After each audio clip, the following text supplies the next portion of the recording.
Hi అండి, welcome to కళా trends. అంతా బాగున్నారా? చాలా రోజులు అయిందండి లైవ్ వీడియోలోకి వచ్చి. ఇదిగోండి ఈరోజు అయితే రానా చూపించు పైనాపిల్ కేసరి అయితే చేసుకున్నామండి. ఎప్పుడు మా అమ్మాయి వచ్చినప్పుడు అనుకున్నాము, ఇప్పుడు కుదరండి. ఇదిగోండి కావాల్సినవన్నీ ఇక్కడ రెడీగా పెట్టేసుకున్నాను. ఒక 10-15 నిమిషాల్లో అయిపోద్దండి.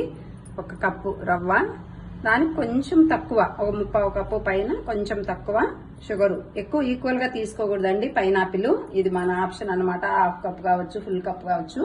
జీడిపప్పు, కిస్మిస్లు కొద్దిగానే వేసుకున్నానండి, ఎందుకంటే పైనాపిల్ పుల్లగా ఉంటుంది అన్నట్టు. యాలకలు కూడా 2 తీసుకున్నాను, ఎక్కువ వేసుకోవట్లేదు. కేసరి పౌడరు ఇంకా ఇది వద్దు మనకు అనుకుంటే అంటే కుంకుమ పువ్వు కూడా వేసుకోవచ్చండి. ఇంకా నా దగ్గర అవైలబుల్లో లేదు కాబట్టి ఇది కొంచెం ఇంకా తప్పదన్నట్లు వేస్తున్నా. వాటర్ అండి, వాటర్ ఎంత క్వాంటిటీ అనేది కూడా నేను చూపిస్తాను. ఇంకా స్టార్ట్ చేసేద్దాము. కొంచెం, ఎందుకంటే జీడిపప్పు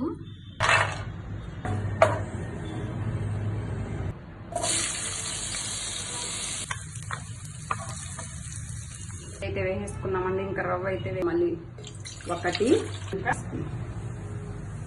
ఈ టైంలో పైనాపిల్ ఎందుకు వేస్తానంటే మనం ఇంకా ఒక 2 నిమిషాల వరకు అయ్యే టైం. ఈ 1 నిమిషంలో కూడా హైలో అయితే పెట్టద్దు, రవ్వని సిమ్లో పెట్టేసుకోండి.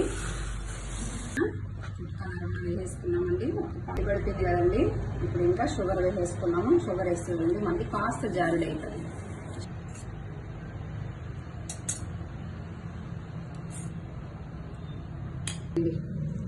నేను ఎప్పుడు పచ్చగానే వేసుకుంటాను, బాగా ఏదో షుగర్ వేసి దమ్ తీసుకుంటాను.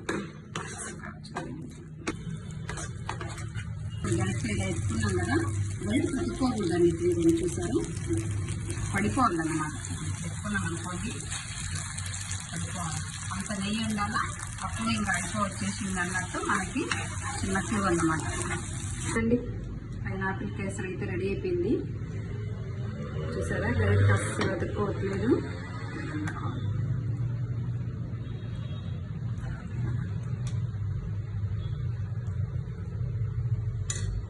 పైనాపిల్ కేసరి రెడీ అయిపోయిందండి. ఇప్పుడు ఇంక ఈ బౌల్ని ఇలా తిప్పి పెట్టుకుంటాం. పైనాపిల్ కేసరి రెడీ అయిపోయిందండి. ఒకసారి ఇదే ప్రాసెస్లో తయారు చేసి ఎలా వచ్చిందో నాకైతే కామెంట్స్ తెలపండి. చాలా వేడిగా ఉంది, అస్సలు నోట్లో పెట్టుకోలేము ఇప్పుడు.